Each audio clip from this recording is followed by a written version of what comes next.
there, comic book fans? I'm John Andersen, and I just watched Season 2, Episode 1 of Supergirl, and it was okay. Now, if you've been following my channel since I started it almost a year ago, you'll know the many issues that I had with Season 1 of Supergirl. And if you're not that familiar, I'll leave a link right here to my playlist on Season 1 of Supergirl. But if you haven't seen this episode yet, keep in mind I'm going to be going through key plot points from this episode. So here is your spoiler warning. And there it goes. Now, one of the biggest issues I had with Season 1 of Supergirl was the fact that they constantly alluded to the character of Superman and never really gave us a full reveal.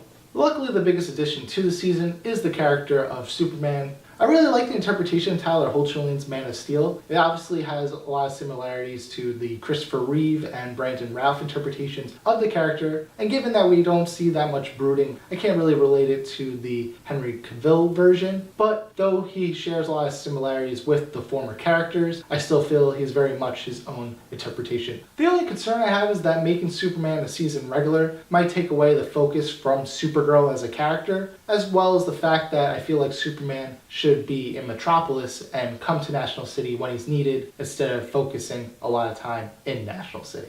But I do like the relationship between John Jones and Superman, and given their different views on the use of kryptonite, that'll definitely play into a lot of conflict later in the season. And speaking of relationships, we have the connecting and disconnecting of Jimmy and Kara once again. It seems that Supergirl's trying to borrow elements of the on and off again relationship between Fitz and Simmons from Agents of S.H.I.E.L.D. that spanned almost 3 seasons. However, though there were elements that made the relationship between Fitz and Simmons not work, I always felt that they were destined to be together. Whereas with Jimmy and Kara, it feels based on what the plot demands and feels really inorganic. Honestly, at this point, I hope that Kara and Jimmy just stay friends because the constant flip-flopping that's been occurring since Season 1 just hasn't been working.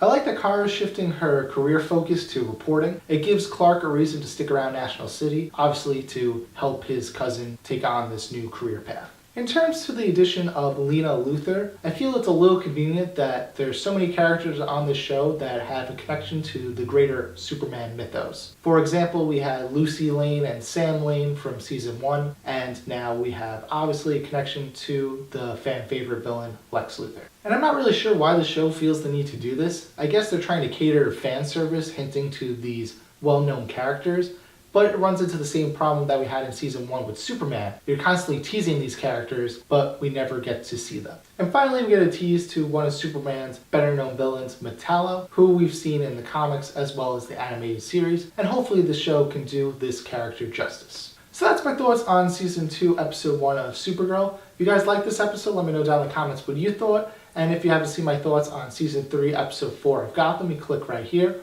Or if you haven't seen my thoughts on Season 5, Episode 1 of Arrow, you click right here. As always, guys, if you like this video, be sure to share and subscribe. Follow me on Facebook at John Ryan Andersen, or on Instagram and Twitter at The Comic Look.